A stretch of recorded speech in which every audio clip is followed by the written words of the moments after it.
Abri meus olhos devagar. Minha cabeça parecia flutuar e uma dor maçante cercava minha garganta. Eu sentia sede. Isso foi a primeira coisa que notei. Umedeci meus lábios secos enquanto meus arredores desvaneciam de foco. Meu corpo doía e percebi que estava amarrado firmemente a uma cadeira de metal, no meio de um quarto vazio. As paredes de concreto estavam manchadas e sujas. Debaixo dos meus pés descalços estava molhado e frio. Havia uma única lâmpada, balançando no teto por uma corda. Ela projetava uma sombra em movimento. Uma porta aberta estava diante de mim, mas não conseguia ver nada além de uma parede de um corredor. Tentei clarear minha mente. Tentei lembrar de como havia chegado ali. Fechei meus olhos com força e me forcei a não entrar em pânico. Diminuí a velocidade da minha respiração e foquei em meus pensamentos, tentando me forçar a lembrar o motivo para eu estar ali. Eu não me lembrava de nada. Minha garganta estava latejante e ressecada. Podia ouvir sons ecoando pelas paredes de fora do corredor. Gritos, batidas, urros, todos muito distantes, mas isso não ajudou a acalmar os meus nervos. Abri meus olhos e soltei o ar. "Olá!" Eu falei alto, as palavras parecendo romper minhas cordas vocais. Senti meu peito se contrair pela dor, mas pigarreei e gritei de novo. "Tem alguém aí?" O corredor escuro continuou silencioso, exceto pelos ecos constantes. Calei a boca e tentei me livrar das amarras, mas a corda estava amarrada de um jeito impossivelmente apertado. Lutei contra a minha imaginação, que enchia minha mente de cenários horripilantes do que me esperava. Se eu conseguisse lembrar de pelo menos alguma coisa. De repente, passos surgiram da porta, em um padrão rápido de pés pequenos. Minhas esperanças renovaram e voltei minha atenção para a porta, rezando que fosse ajuda. Um menino correu para dentro da sala, usando um macacão vermelho, daquele tipo que vem com meias acopladas. Sob seu rosto havia uma máscara de plástico, com formato do diabo. Os buracos dos olhos revelaram duas bolinhas azuis enormes, olhos que me olhavam com curiosidade. Meio atordoado, abri a boca para falar algo, quando notei algo estranho. Seus olhos eram enormes, impossivelmente redondos e esbugalhados. Fez com que um arrepio agoniante descesse pela minha espinha. Mas deixei de lado. A criança poderia me libertar. Ei! Ei! Cochichei gentilmente. Ei, menino! Você pode me tirar daqui? O garoto deu um passo para frente, virando a cabeça de lado, mas ainda em silêncio. Sacudi meus braços amarrados contra a cadeira. Me solta, por favor. Eu não devia estar aqui. Alguém cometeu um erro. O garoto me observou por trás da máscara e parou bem na minha frente.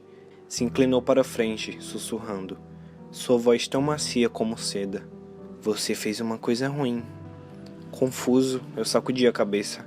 Não, isso é um erro. Eu não fiz nada. Os enormes olhos azuis se encheram de tristeza. Ah, você fez sim. Algo muito, muito ruim. Sacudi novamente a cabeça, mais violentamente. Não, olha, me perdoa, eu não lembro. Por favor, me deixa sair dessa cadeira. Subitamente, antes que eu ou ele pudesse falar qualquer coisa, um homem veio correndo para a sala. Ele era gordo e vestia um macacão. Seu rosto enrugado, revirado em raiva acumulada. Em seus braços, segurava uma espingarda de cano curto. Eu não fiz nada. Chorei enquanto ele avançava em nossa direção. Minha voz estava oscilando. Eu não deveria estar aqui. O gigante me ignorou e agarrou a criança e a colocou contra a parede. O menino grunhiu quando suas costas bateram no concreto, e seus olhos se levantaram para encontrar o homem grisalho. Sem dizer uma palavra, o homem ergueu a espingarda, colocou contra a testa do garoto e estourou seus miolos. Pedaços de cérebro respingaram nas paredes com choque. Havia um zumbido em meus ouvidos, e o tempo parecia ter parado enquanto eu assistia o corpo sem cabeça sucumbir ao chão. O ar voltou para os meus pulmões, e o tempo pareceu voltar. Meu Deus do céu! Eu gritei, lutando contra as amarras. Meus olhos quase caíram do rosto de tanto pavor. Que porra é essa? O homem ignorou meus gritos enquanto se curvava para recolher o corpo. Jogou o cadáver dilacerado sobre os ombros e saiu pela porta. Logo, o corredor irrompeu em risadas maliciosas, um coro de vozes uluando em alegria. Fechei meus olhos. O som era ensurdecedor, que preenchia meus poros com terror. Minutos depois, a risada se dissipou, e cautelosamente abri meus olhos, sem acreditar no que acabara de presenciar. Olá! Eu dei um pulo quando percebi que outro homem estava diante de mim. Ele vestia uma camiseta branca de botões simples e uma calça jeans. Seus cabelos castanhos estavam cortados bem curtos e parecia ter uns 30 e poucos anos. Seus olhos verdes eram vazios e sem vida, e seus lábios grossos repuxados para baixo nos cantos. O que está acontecendo? Onde é que eu tô? Eu chorei, o medo se acumulando no meu estômago. O homem cruzou os braços. Ah, então você é novato, hã? Balançou a cabeça. Seu tipo me enoja.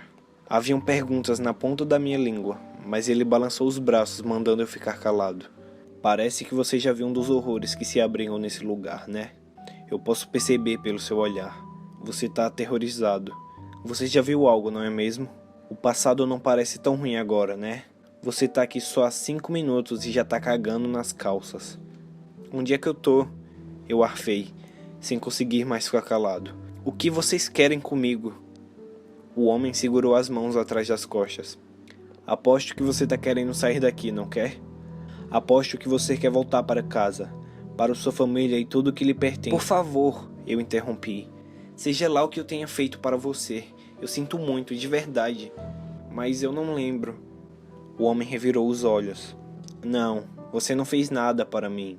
Você fez para você mesmo. Realmente não se lembra de nada. Balancei a cabeça negativamente e senti lágrimas nos meus olhos. Ele me olhou com desprezo. Você esperou que sua mulher saísse para o trabalho e então foi para o galpão e se enforcou. Você tá morto. A memória recente surgiu como um monstro de um pântano. Não importava o quanto eu quisesse negar, ele estava certo. Eu tinha me matado. O fato passou pelo meu cérebro como um trem-bala e me deixou pensativo. Meu nome é Danny, a propósito. Falou, ignorando a minha cara chocada. E eu sou o número 2 aqui. Eu tomo conta do processo de orientação. Quero que seja rápido, porque eu já tô de saco cheio de repetir isso para vocês, suicidas patéticos. Você tem direito a uma pergunta antes de eu começar. Ele me olhou de cima a baixo. Eu tentei organizar meus pensamentos embaralhados em algo. Era tudo aterrorizante. Por que eu havia me matado? Lutei contra o pânico e lentamente a névoa da confusão foi se dissipando. Eu havia acabado de perder meu emprego. Sim, esse foi o começo. Apertei meus olhos e forcei que outras memórias surgissem. Eu tinha acabado de perder meu emprego e estava prestes a perder a casa. A minha esposa, Tess, descobriu o que estava acontecendo e ia me deixar. Eu não tinha para onde fugir, não tinha outra opção. A demissão veio do nada e eu não tinha economias guardadas. Estava completamente falido. Logo me tornaria um sem-teto e minha esposa me odiava por isso. Mas havia outra coisa. Ela estava me traindo. Eu havia lido algumas mensagens no seu celular enquanto ela dormia à noite e confirmei minhas suspeitas. Minha vida tinha se transformado em merda e não havia mais opções para mim. Humilhado e envergonhado, eu decidi que a morte era a única saída. Ei, seu filho da puta, você tem uma pergunta ou não? Danny falou, estalando os dedos na minha cara. Voltei à realidade e perguntei a única coisa que importava. Aqui é o inferno? Danny bufou. Sempre a mesma pergunta. Ele começou a andar para lá e para cá na minha frente. Não, aqui não é o inferno, também não é o céu. Aqui é a Fazenda Negra. E não foi eu que nomeei assim. Aqui é onde Deus manda as almas que tiraram sua própria vida, os suicidas. Entenda, ele não sabe muito bem o que fazer com vocês. E bem, nem o próprio diabo sabe. Existem pessoas que são genuinamente boas que se matam. Parece cruel mandá-las para o inferno por toda a eternidade, apenas por um momento de fraqueza, sabe? Pessoalmente, eu só acho que Deus e o diabo estavam cansados de discutir sobre isso. Então, eles mandam vocês para cá, para a Fazenda Negra. Foi Deus que criou esse lugar? Perguntei, ficando cada vez mais confuso. Danny cuspiu no chão, rindo. Claro, em algum momento. Mas ele perdeu o controle quando colocou o porco no controle. O que é O porco. Perguntei, mas em dúvida se queria mesmo saber a resposta. Danny levantou uma mão, irritado. Porra, posso terminar de falar? Deus criou esse lugar, mas depois colocou o porco no comando. Então ele meio que esqueceu daqui por um tempo. Quando virou as costas, o porco decidiu usar seus novos poderes para criar seu próprio mundinho. Essa bagunça que você está vendo à sua volta são as sobras faturadas desse experimento. A Fazenda Negra era bem legal antes. Mas o porco queria que as coisas fossem diferentes.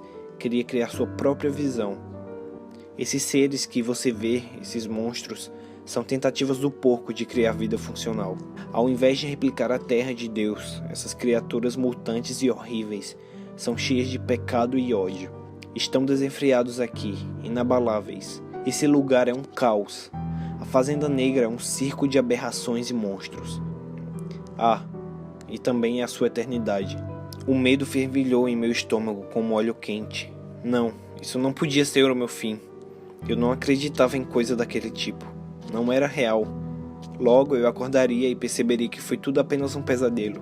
Danny se pôs na minha frente e me deu tapinhas gentis no rosto. Ei, não entre em histeria ainda. Eu não terminei aqui. Levantei meus olhos marejados para encontrar os deles. Danny sorriu. Você ainda pode alimentar o porco. O que você quer dizer com isso? Danny abriu os braços, ainda sorrindo. Ué, é simples assim. Alimente o porco. Se você alimentar, há uma chance dele te mandar de volta para a vida. E o que acontece se ele não me mandar? Eu gaguejei. Você será mandado para o inferno.